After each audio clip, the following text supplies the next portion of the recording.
Hello knit family. So today we're going to do a proper bound off edge on your knitting. I know in class we learned gathering off, which was taking your yarn tail, cutting it, threading it through a tapestry needle, bringing that through your stitches, and that's enough to hold your stitches to keep them from unraveling, but it's not really actually holding a nice crisp edge. So we're going to learn how to make a nice crisp finished edge today. We've already done picots as well as simple increases and decreases. So this is a more complicated technique, but it's basically taking those things you've already learned how to do and just like kicking them up a notch. So there are, of course, many different ways of doing a bound off edge. This is just one. It's a nice one to start with because it's similar to the other techniques that we've learned, but once you've mastered this, if you want to go ahead and try other ones, there's a myriad of them. So just go for it. Try them out. So one of the things to remember with binding off is that I don't want to cut my yarn until I'm done.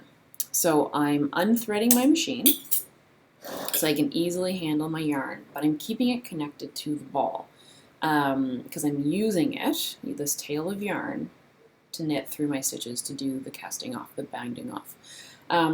If you do cut it accidentally, whoops, that's okay.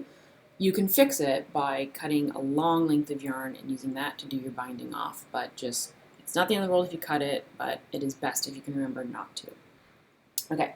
So to start, I'm just going to make sure that all of my latch hooks are open. You can take my tool through and just open them up if they weren't. That'll just make it easier, faster to do, less awkward. And one of the trickiest things is just getting used to how to hold your tool, how to manipulate the stitches, the needles at the same time, as well as holding your yarn. And there's different ways of doing it, and it'll be awkward at first. The more you do it, the faster and better you'll get, and you'll figure out how to hold things. So I'm going to start with my one stitch transfer tool. And the eye on this tool, you guys know by now, is made to just like hook right into these stitches. So basically with binding off, what we're doing is we're taking two stitches and knitting them into one stitch. And then we take this stitch and then we add it to its neighbor, and we knit those two into one. And we work our way down the cloth like that. It's just like hand knitting. So the first thing I need to do is take the first stitch and transfer it onto the needle beside it.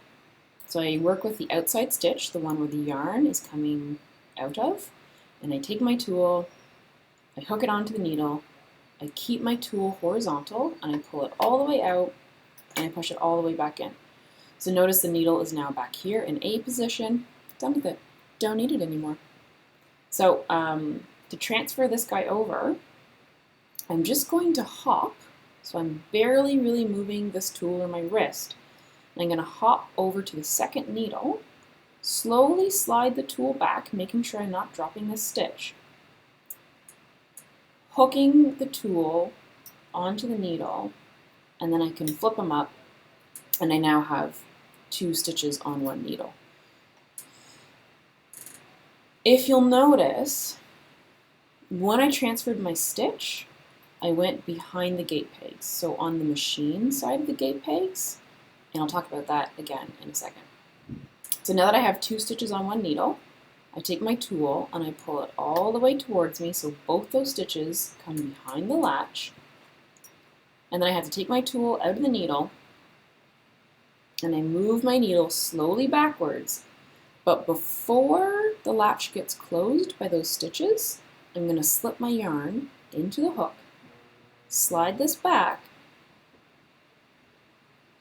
until those two stitches slide over the needle and are now the turtlenecks for one stitch. So I'm just going to see if I can move my camera a little bit down to give you a better view of this. Let's see.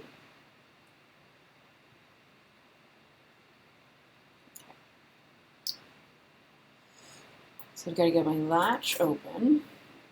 I put my tool on top of this needle, pull it all the way towards me, all the way back. I just do a really simple scoot, and you can see that that stitch is behind the gate peg. What that does is, while I'm taking this cloth off the needles, it's holding it on the machine.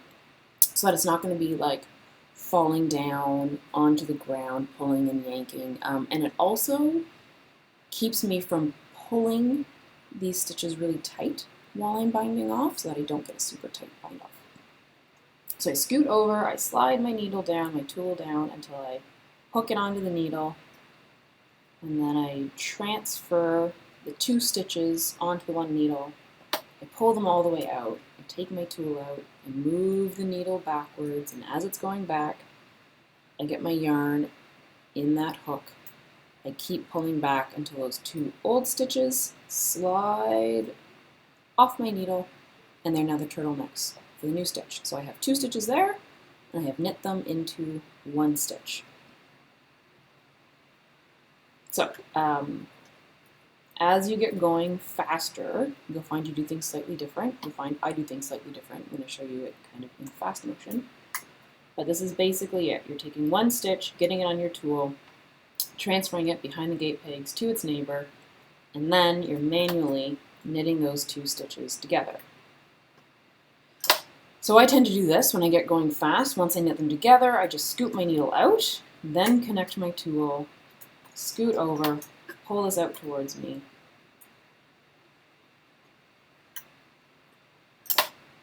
and then I'm not having to physically use my fingers to open up that hook.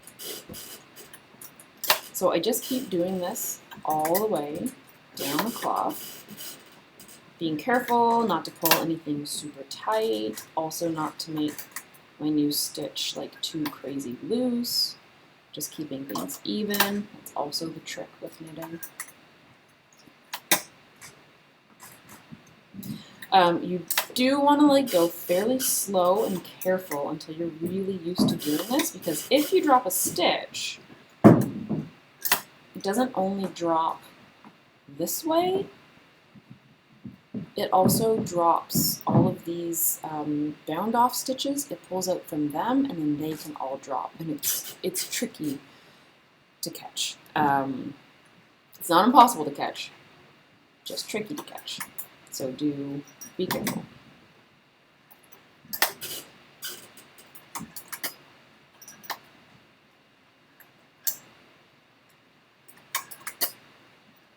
So you can see I'm pretty careful when I've got a stitch on my tool.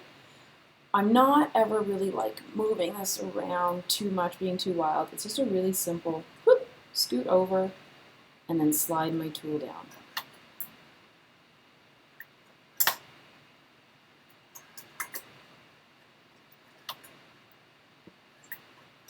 I'm also letting the machine do a lot of the work for me.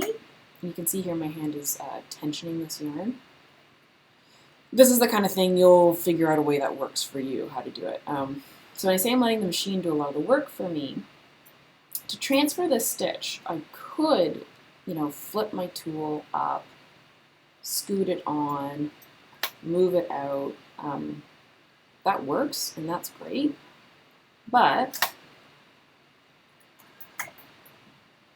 if I just pull this out, it naturally, if one finger here is keeping those stitches close to the machine, it's got nowhere to go. It has to slip onto that needle. Okay, so now I get down to my last stitch. So I do like normal. I put 2 stitches on that needle. I knit them into 1. And now this little guy is pretty crucial. If I just take this off of the machine, this guy is 1 live stitch who's left. I don't have a little buddy to knit him into, but if I take him off, everything is going to unravel. So at this point, I'm going to cut a tail.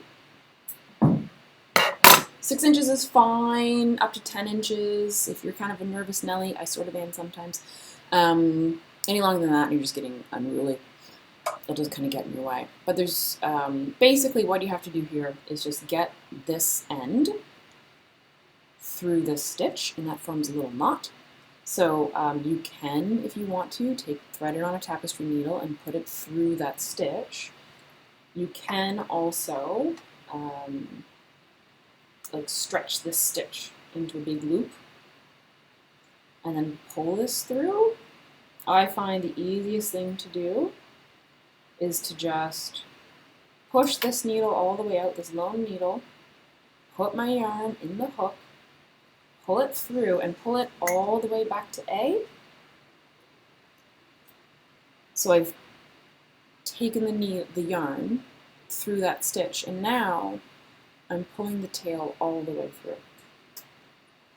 I'm pulling it tight. But do whatever makes sense for you and whatever you're most comfortable with, especially in the beginning. Whatever makes you feel like, yes, this is solid and secure.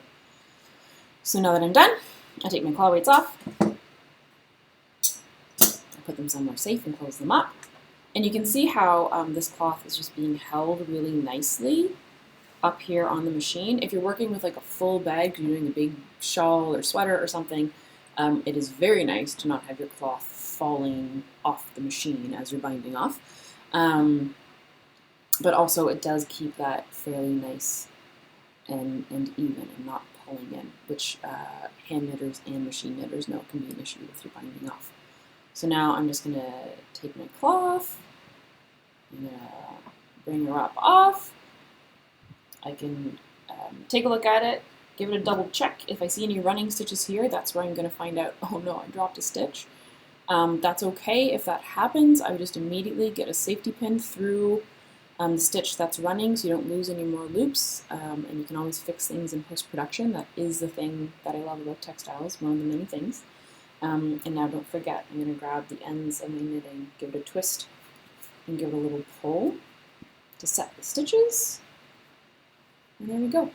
I have a beautiful bound off edge. And now I can also tell from my knitting if I get like a really curly, rumply edge here that wumbles. I bound off too loose. So that's why we always do samples to see. And if I get something that's pulling in like this and it doesn't have the same kind of stretch as the rest of the cloth, then I did it too tight. So practice, practice, practice all the time. Thanks. Bye.